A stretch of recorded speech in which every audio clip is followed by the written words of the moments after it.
Desculpa a interrupção do meio tempo, mas só passei rapidinho pra te lembrar que Conmebol Copa América 2024 e a UEFA Euro 2024 já estão disponíveis no EA Sports FC Mobile. Não perca tempo, vem participar desses eventos e vivenciar o melhor do futebol. Viva a emoção do verdadeiro futebol e escreva um novo capítulo nas histórias dos seus jogadores favoritos e todos os times participantes. EA Sports FC Mobile, o jogo de todo mundo no seu bolso. Participe e joga agora. Inclui compras opcionais dentro do jogo, inclui itens aleatórios. Precisa aferir a pressão, medir a glicemia ou tomar uma vacina? Na Drogasil tem exames, testes e calendário vacinal completo. E o que é melhor, tem sempre uma Drogasil aí perto de você. É fácil, prático e rápido. Dá para ir entre uma música e outra. Procure nossos farmacêuticos. Quanto mais você conhece o que a gente faz na Drogasil, mais você se cuida.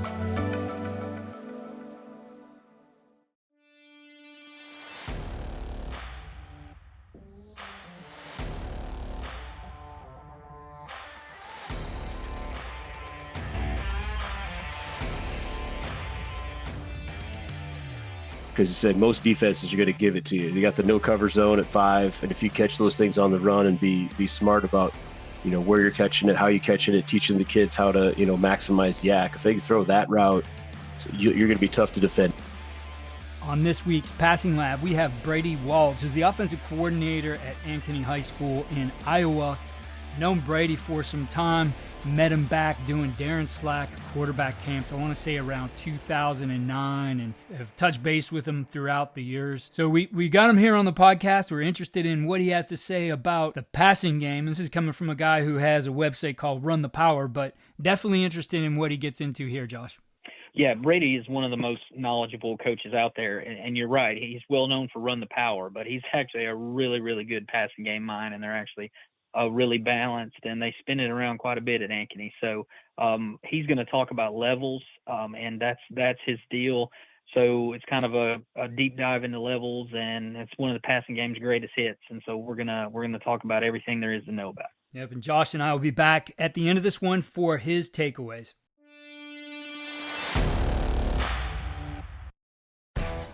E aí, tá gostando da playlist Corra Numa Boa?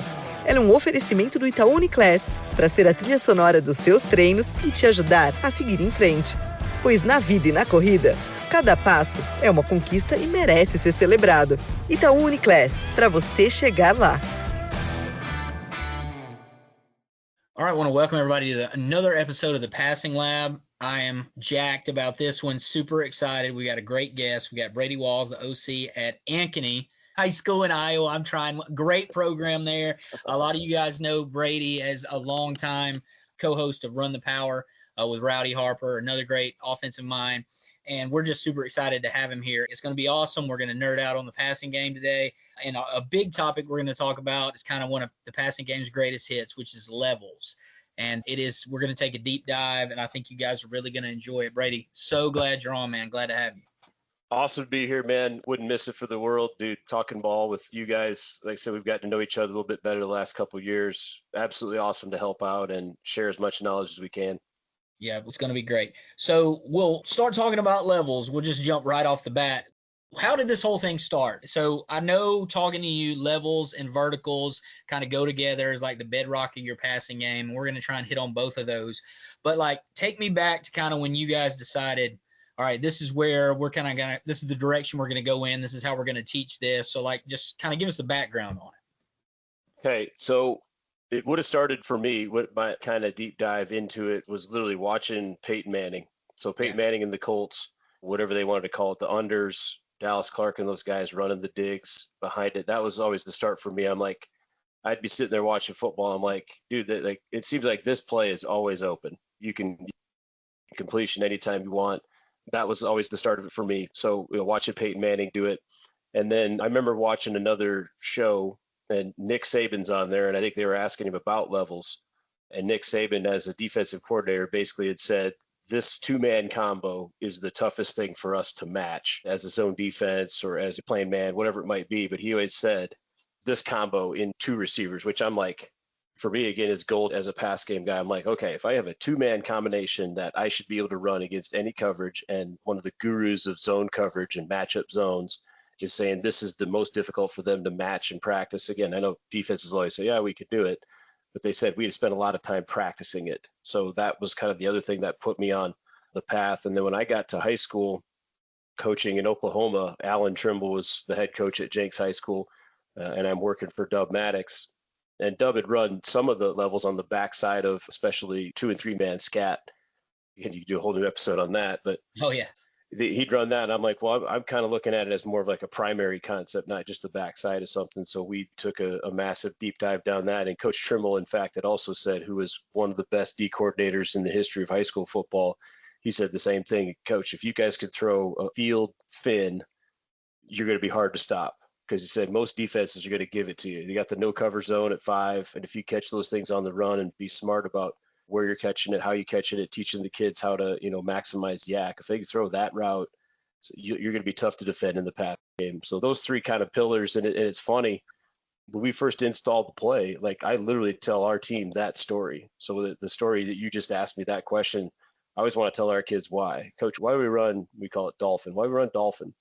And I literally give them the history why. Like, you guys have heard of Peyton Manning. You guys heard of Nick Saban. And they said, this Coach Trimble you probably haven't heard of, but a lot of them have. We've talked about him enough. So I'm thinking it kind of gives the play background. Again, there's air raid guys that have done it. There's run and shoot guys that have done it. But I kind of picked those 3 because I feel like it made the biggest impact on me. And then our players, it lends the play credibility. Our guys know it's a good play because of that. Yeah, I remember a long time ago, I think it was Larry Fedora was giving a clinic, and he played golf with Tom Moore. You may have seen this before. And he's like, hey, I need one pass play. Like, give me this pass play. And Tom Moore shows levels to him or talks him through it. And he's like, that's so simple. Tom Moore is just like, no, you just keep throwing the fin over and over and over. Like, that's all it is. And it was cool hearing Fedora just be like, in the NFL, it's that easy, like, to just do that. And obviously it's not easy. You got to execute and do all that stuff. Yeah. But that's how easy it was for them to complete that thing. They were really good at it, for sure. No question. I think there's the other one that it was like Peyton Manning's summer passing school, and he goes to Tennessee, and Butch Jones, right, was the head coach, and they're expecting like this big long talk, and Peyton talks about levels for 3 hours. Yeah. Again, like just how involved he was with that play and the intricacies of it. But if you're really, really good at it, you're going to get completions. I mean, not saying every time, but you're going to have people open. They're going to learn how to do it. So do you, like with the fin route, we'll get into that, and that can be a 30-minute discussion really, but with the fin route, I think the standardized angle, that's a big deal, right? Like everybody, if you can get every kid to break the same, it helps the quarterback, whereas a slant, you got all these different break points and all these different coaching things you have to do. So I think that's something that's important. But what is your teaching in the fin route? Like day one, you've got the freshmen coming in. How are you going to teach them to run the fin? So I'm trying, again, I love the term. And again, Dub was the first one that used it when I coached with Dub at Jenks. So I gave him credit, and it just made sense. Fin, it's a 5-yard in. Right. So I think first things first, it's like you guys need to know that it needs to push to 5. So I think a lot of your younger guys, they're going to 3-step it, and they're going to run it almost like a shallow, or they're going to run it like the under, right away. So I think it's teaching them to kind of push to 5 first is the first part we do. Like, dude, it's a 5-yard in. That's why we call it a fin. We'll teach it almost like a hitch that then moves, that breaks at 90. So 3 big steps and then 2 little steps, and then he's going inside. I would say that's the most basic thing. Again, just teaching them what's the depth, what's the foot. From there are so many different points where that ball gets completed that I think you have to almost like, okay, we're just going to run a fin, and we teach them just kind of basic rules, and you'll see where it's going to get caught. So my most basic rule I teach them, if the corner is hard or press, you're going to end up staying on the move and running a 5-yard in. Okay, so that's the easiest one. So when I say a hard corner, that's going to be like a cover 2 or, down zone. And then obviously man press, he's inside. We're running him off, cross his face, whatever. And then if he bails, right, so even if he shows press and he bails, we run it like a hitch. So we've turned it all into a fin read, but that's our most basic rule. The corner turns his hips and bails to thirds, or he plays quarters that way, however the defense does that. But if he's running to a third or a fourth, we're just going to sit there because we don't want to run into a down defender. So usually when we see that, we're going to see a safety that's down. We don't want to run into it. So that's the most basic way we teach it now. when my eyes come up out of the fin and all of a sudden I feel like I got a guy working to me, sometimes we go behind him, sometimes we go in front of him. There's just so many other little nuances and things that happen to the play, but I think that all becomes kind of page 2. So just understand it's 5 yards. We don't want to be in a big hurry. It should be 3 big, 2 little. And then you need to be able to recognize what the man over the top of you did. Usually it's a corner. Did he bail or did he stay hard? Yeah. So what about splits wise? If the ball's left hash, you're to the field, how wide are you going to let him get out there?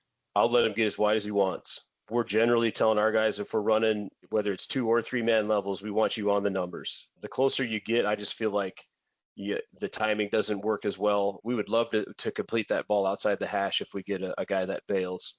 I also think that the farther that he gets in, if he runs that little hitch, we had a problem with the other day. Kid was divided between the numbers and hash, and he runs a hitch and the QB came off it late. Now that down safety can rob it or get a hand on it or disrupt the throw. So we feel like the further he is outside, the angle for the quarterback to throw it is going to be better. So yes, generally trying to get him on numbers. If you're doing, Tennessee wide splits, I got no problem with our guys doing it. I'd rather have them too wide than too narrow. Gotcha. Yeah, that's good. So let's go to the second guy, your inside guy, if it's 2-man levels. Now, there's so many schools of thought on how to handle this, going all the way back to like run and shoot stuff and letting guys stay up the seam and run as a seam read. You got guys that are just hardcore. We're going to speed cut the dig. You got guys that we're going to clean our cleats and sort of burst cut and then break inside and run the dig. You got guys that want to curl. There's so many different views on what you do with number 2 on level. So kind of where have you landed and where has that evolved over time with what you're doing with the dig or the basic or whatever term you're going to use? So last year, right? So in the past, I've been a big, just huge seam read guy. Last year, I didn't feel like we were as good with it. So last year, we basically said, you're wrapping over the top and you're just settling in the whole zone. So last year, we kind of pulled the reins on it. So that was the most basic way. And then this year, we've gone back to teaching it again. Okay, we're seam reading it. So again, our 4 rules on our seam read, again, we're just reading the dude over the top of the seam. If it's uncapped, we're blasting off, we're throwing seam. If there is a defender sitting on the hard deck, we just generally say 10. We could mess with that, but I don't ever mess with that unless it's an experienced player, experienced receiver. But if it's 10, we're wrapping it over the top and we're working inside. I don't have a hard and fast rule. Bottom line, I say if you're capped, you need to get into the window over the top of the wall player. So that just kind of, again, becomes a general rule. Get into that window. And then you kind of almost just tell them, you have to play football. Sometimes the mic's going to push. Sometimes there's a third safety that he's down. I can't ever really tell my kids because there's so many different defenses now. I'm just wherever that window is, you need to almost kind of lock eyes or make eyes with the QB and figure out a place to be able to catch that. We give our guys a lot of freedom on that route, but we do teach it generally as a seam read with capped and uncapped rules. But if guys can't handle that, I just flat out tell them, we call it a little find route. You're going to sit behind them and just settle. And that's, to me, is the easiest way to do it. That's when it turns into kind of what I think a lot of people had in mind with levels was it's basically inverted curl flat, right? The inside guy's running a curl and you have a fin route or a hitch route on the outside. This guy's getting to the same spot. It just turns into curl flat. I think that makes it the easiest, but now it also maybe limits you. You play teams that play match coverages and we're running curl routes and we're stopping. It's easier for them to match it. So I think the seam reads the better option just based on the defenses we see. But I've certainly pulled the reins back on guys and said, nope, I'm not going to give you that freedom until you earn it. So quarterback-wise, your verbiage when you're teaching it to him as a front side concept, are you saying fin find or fin seam read? Are you saying seam read fin? Or are you saying, look, we got to see this in one picture. You got to kind of see the whole thing and work through kind of what is your thought process with the quarterback when you're inside? We work inside out generally. Basically, we've kind of, you could say, yeah, it's seam read 1, fin read 2. But we've gotten to the point now where it almost kind of comes down to who's the alley defender, who's the wall defender. We use kind of both terms, I would say they coexist together. But if that wall player or that alley defender is hanging on our seam read, we're throwing the fin. Yeah. So it almost kind of becomes a key read. That's who we're keying off of. But yes, we generally teach it inside out. And it's one of our QB's favorite drills. We do it, we call it 3-over-2. So you're just going to put a triangle coverage over the top of 2 receivers, and they're just reading that wall player the whole time. And I'll tell our defense, if they send a scout unit over there, I'm like, I don't care how you play it. give them different looks. You could backpedal straight back. You can buzz flat now. You can wall the dude and play down late, however you want to play it. But our guys love it. So they've got pretty good at just being able to read that wall player and alley defender. Yeah, that's really good. So pairing it's a front side concept. If you're saying, I know you can use it front side, back side, it's so versatile. But if it's front side concept, what are you going to pair it with on the back side? So backside, but we've gone old school. We've done things in the past, like we would put a smash combo on it. We've analyzed smash over the last 3 years, and it's been one of our worst concepts. So either that's me coaching it bad, or we don't throw it very well, or we don't execute it very well. So we've kind of eliminated that, and we've just built it into our vert package. So the most basic way we would run it, you would just put your 2 verticals on the backside, just like 4 verticals would be, or we're putting in, we call it just like our vert stop with a find route. That's been the most basic way we teach it. So the quarterback can start there in the boundary, or you can start to the field with levels. I guess it kind of goes back to one of the first guys I saw run a lot of it was Gilbride, again, old run and shoot dude. Yeah. Running it with Eli and those guys. And I liked it. I sat in on a couple of clinics with Gilbride and watching them, the way they taught levels, and then running basically the vert stop with the seam read on the backside. And I'm like, yeah, that makes sense. And it's matched up with what we like really, really well. Knowing we had the OC roundtable we had done a couple weeks ago about cannon plays or packaging plays, we've started to mess around with that. And we were doing it before, but literally putting other concepts on the backside with it. So literally saying whatever we call our most basic levels call and our most basic backside tag. Let's say we get cover 2 to the backside, right? And we're tired of just throwing levels to the field. If we get cover 2 backside, being able to can it and then being able to put a concept that our QB is comfortable doing. But I think the dual call or putting the can on there or the alternate call just reminds him of, oh yeah, like I think we've always given him the freedom to do it. I think now it just kind of clicks into his head. Like, that's a poor look for the stop routes I want to throw on the backside. I'm going to change it to this. So that's been effective as well. So literally it becomes for us universal play call. Like, I can call it and we get the best of all worlds that we want. The quarterback's got it in his hands. We can game plan it to tailor made it to what we want. But that's why I like the play so much. Yeah, for you guys that are listening, and that's been one of my off-season studies too. And the idea, I think, what you're saying about canning, I think a lot of guys don't get is they just see, hey, there's these levels of complexity and we can't do that. But what you're doing, and why not just freeze? That's what I've talked to guys. Well, why would you not just freeze that? Well, the defensive guy gets to, when we freeze, he can change his call too. If you're canning plays at the line of scrimmage, he has no shot. So if you can simplify it enough to where, okay, this is simple for our kids and we could do this, I mean, you are guaranteed to have the chalk class. I mean, there's no other possible way. I think that's one of the benefits of it. 100%. Like that, it couldn't be more correct. And you talk about just the levels of engagement for your QB too, when they feel like they have the chalk, when they feel like they can audible and call plays. Like, I should probably go back and look and list almost like the efficiency of our quarterback when he changed the play. It goes up exponentially because they're confident in it. They called it. They know where the ball is going to be going anyway.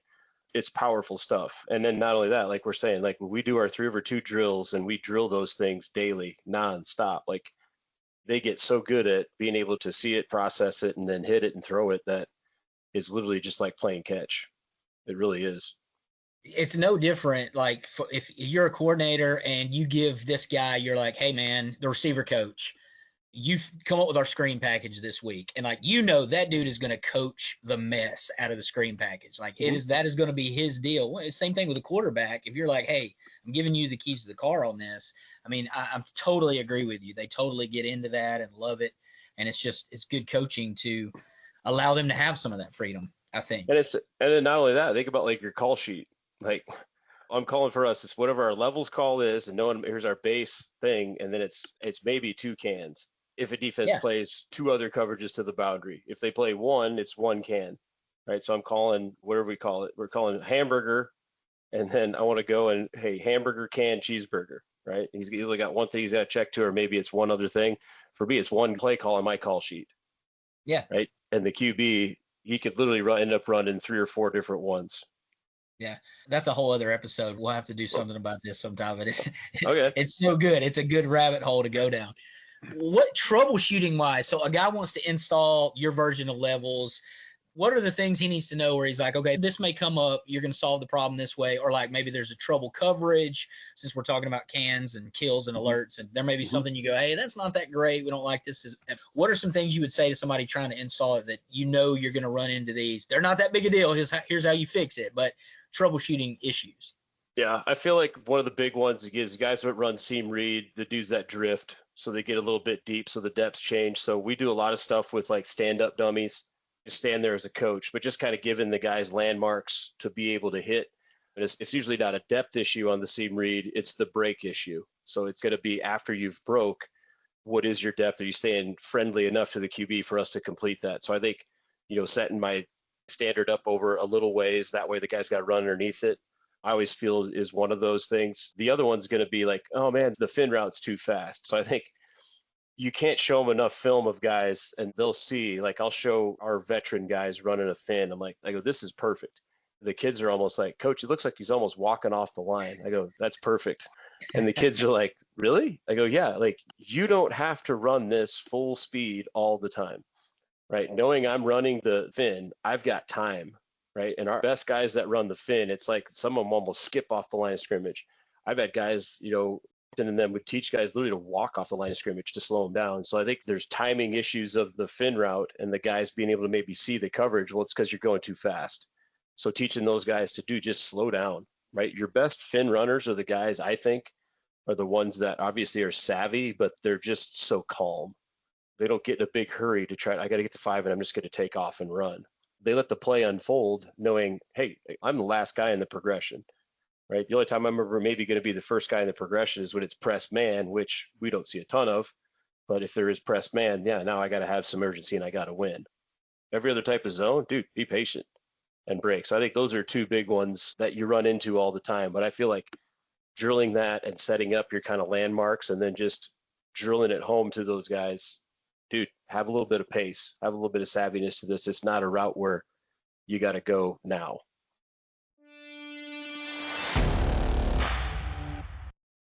Josh, what I love about this series is you usually have something somewhere that teaches these things in detail. I love your resources that you have available on CoachTube, and you have one that goes along with this episode called Unlocking an Explosive Passing Game with Seam Read Variations.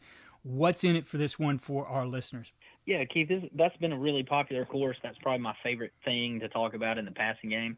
And so it's kind of a course where if you're interested in seam reads, it gives you a way to kind of use those in all sorts of different pass variations. And one of the things that Brady talked about in the episode was levels. And there's our version of levels with a seam read, very, very similar to what he does in this one. But I hope it's something that if you're interested in that, it tells you all the nuts and bolts of how to install it, how to drill it, why to use it, what are answers and constraints, and it's pretty much a comprehensive look at how to use seam reads in the passing game.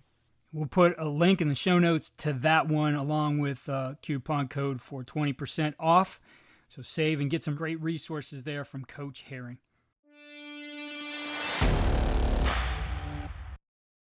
Yeah, that's really good. I'll ask you in a second. We'll come back just about some ways that you protect it kind of with constraints and other things. But so 3x1, what are things you do 3x1? Do you prefer to keep the levels on the outside and have somebody do something different on the inside? Or do you prefer to have kind of the seam read at number 3 and then 2 fins? Do you do both? Just kind of talk us through your 3x1 package. Great question. We do both. But we do teach the inside receiver number 3 first. So if we're calling levels, our basic rule is, right, the furthest most inside receiver, you are the seam reader. If you're not the seam reader, you're the fin reader. So that's the most basic way we teach. So obviously 3x1, number 3, he's going to run the seam read. We're running double fin now on the outside. One of the things I have changed a little bit, you have to mess with, I think number 2, you almost have to kind of lock him into a fin route. Yeah. So really feeling like the defense almost kind of runs out of people, right? You have the Mike linebacker now usually as the wall carrier. We're trying to get underneath him with our fin route. And then I feel like by doing that, he doesn't just settle and stop. We don't have 2 guys run into each other on the outside. So when we do teach that, we kind of almost teach it now like a lock fin by number 2. And then our fin readers, the outside guy. That's something we've just kind of stumbled upon over years and being able to see it. And it's been pretty effective for us. Now, again, like you're saying, well, they play it pretty good and there's constraints. Like to me now it's easy. Like we fin, we return, we can do a lot of cool things with it. But that most basic way we teach it 3x1, that is a little nuance that we do. We also still teach outside levels. And then now number 3 becomes what we call a middle reader. So there's a little bit of difference between if I'm running a middle read or if I'm running a seam read, right? Seam is obviously straight stem, straight up the seam. Middle, now I'm actually reading the middle third of the field. So if there's a middle safety, we're obviously snapping it off. If there isn't, we're piping it, we're running right down the middle of the field. That's also been effective for us, just being able to put on the back of things like 2-man snag, wheel routes that you want to run out of the backfield to your single receiver side. And then we'll put the 2-man levels on there rather than 3, because I feel like the 2-man levels develops a little bit later. The guy's farther away from the quarterback. So we do run them both. Our QBs love them both. They probably like, I would say, the 3x1 version, the inside guy as a primary, whereas they probably like the 2-man version as a backside combo. Yeah, got you. That is the combination you were talking about with number 3 on the middle read is, first of all, awesome, but is really, really like hot right now in kind of NFL and college ball, but with all the split safety stuff, and especially just how much like poach, solo, whatever mumbo jumbo name that people are doing with safeties. So you're either going to get really good isolations with your single and your back if you're running 2-man game stuff into the boundary, or if not, then the middle read becomes a home run. And I know you had said something to me several weeks ago about that. I've looked at a lot of it, studied a lot. Man, that's really good. Some things we've done, again, you're watching a lot of Bixby stuff with go wide splits with your trips. So really getting number 3 out on the hash and letting now everybody's really wide and be able to run outside 2-man levels with the middle reader on the hash now. It causes a lot of issues for defenses. They got to declare and choose. They can't poach as much now at the backside because we're so far away. Like we're way the hell out here. It's like the teams that are playing the 5 DB or the 3 safety defense, that guy, they want him to be a fitter. I'm going to make him cover people now. So it's been a pretty good revelation for us. And then at the same time, you want to overplay the field. Now there's all kinds of things we want to do with our best receiver in the boundary anyway. So I think by running the levels play and having just these rules in our offense, like I said, we talk about a middle read, a seam read, and a fin read. If our guys can do all 3 of those things, we can create matchups that we want, and we can now kind of mess with the splits and mess with the primaries that we get all kinds of great matchups that we really like and create explosive plays. Yeah, that's so good. On your middle read, when you snap it off, like what angle are you snapping it off at? Is it more like a fat post, or are you snapping it off flat, almost like a dig? It turns into more like a dig. So kind of the old like NCAA, you have a post and a dig underneath. We tell our guy, if the middle of the field has a middle field safety, you are running a dig underneath him. If he's flat-footed and you feel like you can win, like we've got some really savvy slot dudes. Our guys will get pretty good at taking the angle at him. And if he hasn't backpedaled to cap, he's just maybe sitting there, we'll set him up, and we call it like a Euro step. We'll set him up in Euro and get that dude to maybe bite, and then we'll take it deep. So I give our guys a lot of freedom. Again, it just depends on what's his demeanor. If he's pedaling to middle third, take the easy route, go underneath. If he wants to sit there and try to play catch on you, have fun. Like our guys relish that stuff. We got one little slot dude right now that's like, he lives for that. And I think our quarterback and him will almost tell it. He's like, hey, I know it's middle read, but I'm taking this one deep. But he's so good at setting the guy up, right? Knowing I can get him to maybe just at least change his body language and change his technique, that he can just wiggle and get by him, that it almost kind of defies what a lot of DB coaches will want to say. Oh yeah, we got a guy in middle third.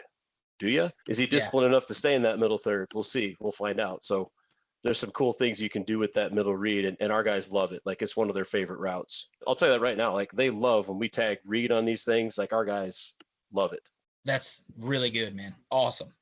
So we can't talk for 2 hours, even though I'd like to.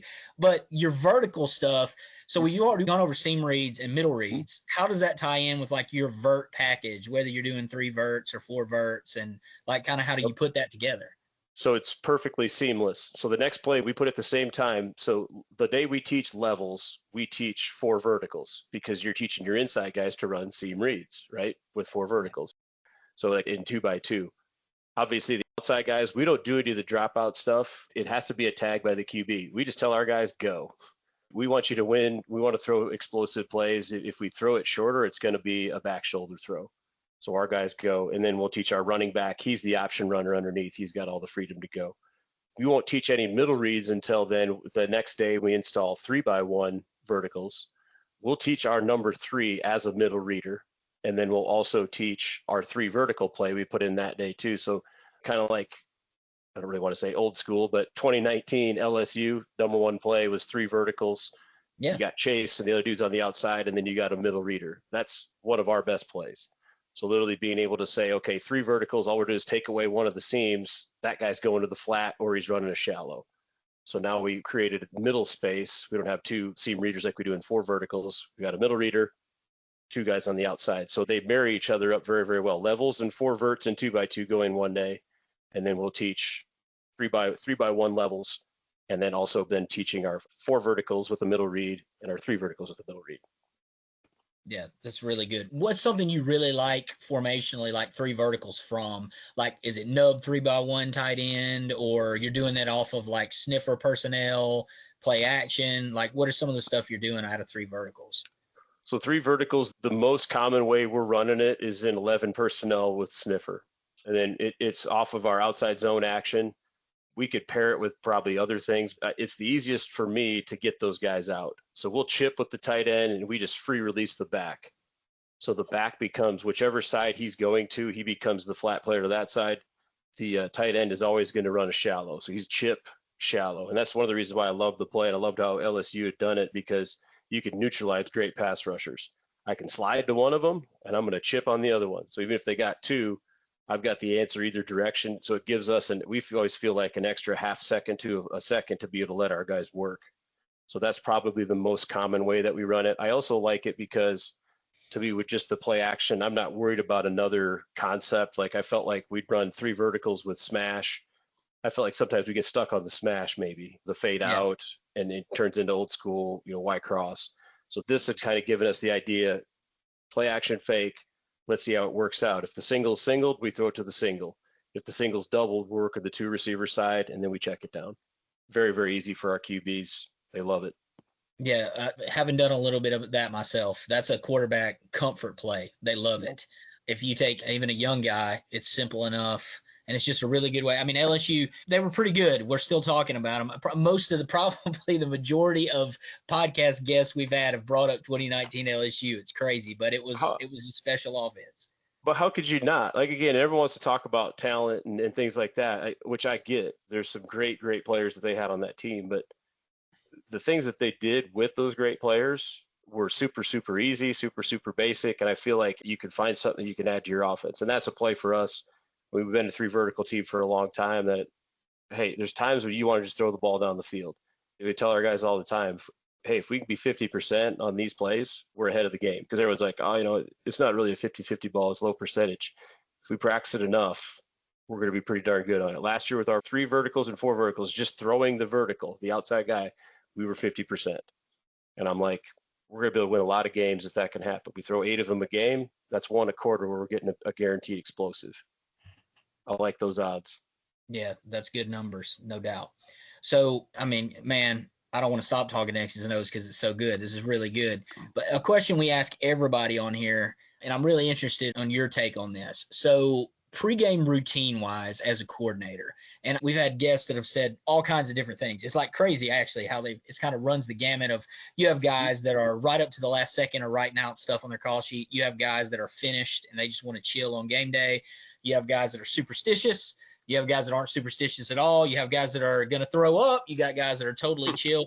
But for you on a game day, what is it like? And like, take me through all the way to like literally pregame, just in the hour or so prior to the game. Do you have a routine or a set thing that you try and do, or do you just kind of roll with it? Just walk me through it. You're talking like an hour? Yeah, sure. You can go the whole game day too, though. Okay. Give us as much info as you want to give if you've got a routine. I've got mine down to the entire day. It used to be when I was at Broken Arrow, me and the coordinators, like you talk about superstition, we started to play well. We go to Wendy's before the game. So he and I would go to Wendy's and we'd have to get the Baconators was always the go-to like meal. He couldn't handle the Baconator like I did. I think the first time he did it, he had to go in and purge himself. He had to puke. He ate too much. So he backed off a little bit on that. But we'd always go to Wendy's. I've never had like a superstition. It was just kind of something we did there. But I'm usually pretty chill on game days. I feel like doing a lot of study with psychology, motor neurons, things like that. Like the kids match who you are. So, I mean, yeah, they want to know that I'm calm and that I'm confident. So I think that's the other thing. Like, I'm super confident. Like, we're going in, guys, we're going to roll. We're going to move. We're going to be able to do these things. Like, I feel like just keep imparting those things. So every time I see a dude, it's fist bump, man, we're ready to roll tonight. So I think that's always kind of probably my thing. But as far as like rehearsing the plays, things like that, we've got our best stuff on the call sheet. I put the actual wristbands, maybe one of my superstitions, I put the actual wristbands that the QBs have. So I print them at the same time. Some people they'd have the wristbands and they'd have like a separate sheet with the calls on it. I didn't even do that. I have the actual wristbands that the QBs have. I put it on my call sheet. So I'll actually print those later and I'll laminate them or whatever if I need to. And then I literally tape them onto my call sheet. So I've got a spot. So when I'm trying to find those things, like I know I have the exact same wristband that my QB has. So that was one thing. And I've heard of guys telling the horror stories like, well, this was wrong on the band or he had this. I'm like, I take that completely out of it. Whatever he has, I have. So even if I put it on there wrong, we both have it wrong. We can adjust from there. Yeah. So that's a big one. We've changed to like how we kind of warm up in the pass game that I like. Ohio State, I went and saw them play Nebraska. Ohio State killed them. But I got there early. Being a football coach, you always kind of want to see what they do. Literally, guys going out, cutoffs and shorts. So we do all of our route stuff with just helmets on. We don't put any pads on. It's all the early stuff to do. So again, I want them to feel fast. I want you guys to feel fast. I want them to be, no restriction of movement. The quarterback's throwing it. The guys are catching it. So we'll go out early in the pregame routine and they'll get that done. And then they go back in and put their pads on. And then usually from there, it's like, I don't show anything in pregame. We do team. Like I run our most basic play. Like I'll run inside zone 4 times. And then on the 5th play, we throw 4 verticals for a touchdown. That's all we do. Like we're ready to go by then. So I don't show anything or practice anything, maybe a couple of notes on the board and then we go. So like I try to be as chill as I can, I think, just let them know that we're confident to go. But I felt like that was a big thing for us, not putting our pads on, things like that. We saw guys early in the season was hot. Like guys are cramping up. Like our guys don't cramp because they don't have their pads on. They're out there sweating. So we waited as long as we could to put pads on, things like that, and wait. So don't have to do the big team stretch, saber rattling, none of that. Yeah, as a play caller, it's chill. I got assistant coaches too that are all funny, jokesters. They do a good job of, I think, kind of keeping it loose and messing with you and things like that. So just the overall makeup of our staff makes it super conducive, I think, to be able to call a game and roll up. And I call it from the booth now, so I'm excited about that. I love being up there and being able to see it away from the stuff on the sideline that I trust our guys going to get that done. So game day is why we do it, man. Calling plays is why we do it. I think it's an absolute blast. So I don't get nervous about it because I think it's like an event. I get to go have fun. I love it. There's like 4 or 5 things I think you said that I totally agree with. I'm not going to go back over all of them. I coached for a guy that said when I was a young coach, and his thing was, look, as the coordinator, you have to be like absolutely verging on pure arrogance because the kids, like they are going to feed off that. Like they are going to be like, well, coach is really confident. He must think we're really ready to go. And I know you get into all this psychiatry and all these different things. If you take a head coach, like the mood of your head coach affects you as a coordinator, and you as a coordinator affect your other assistants if you're tight. I mean, that just, it trickles. It's a trickle down deal. And so I think having that confidence and being chill in that way, and different guys are different. I mean, everybody's different. But I think that's a crucial thing. Maybe more so for us as OCs than DCs. I don't know. I argue with guys about that all the time. Is it really that as different as people make it out to be? But I think being chill and being able to execute and do your thing is so huge in allowing kids to just feel like, oh, I can breathe and I can just play. I think you make a great point there. Like, would you, as you're talking about like a head coach saying that, like when a head coach like reaffirms you too, it's not like you need it, but when the head coach is like, oh, God, you guys are ready. I think you guys are to blow up. Like, rather than, hey, you think we got enough? Or, like if the head coach is maybe questioning a little bit, that may be, well, I don't know.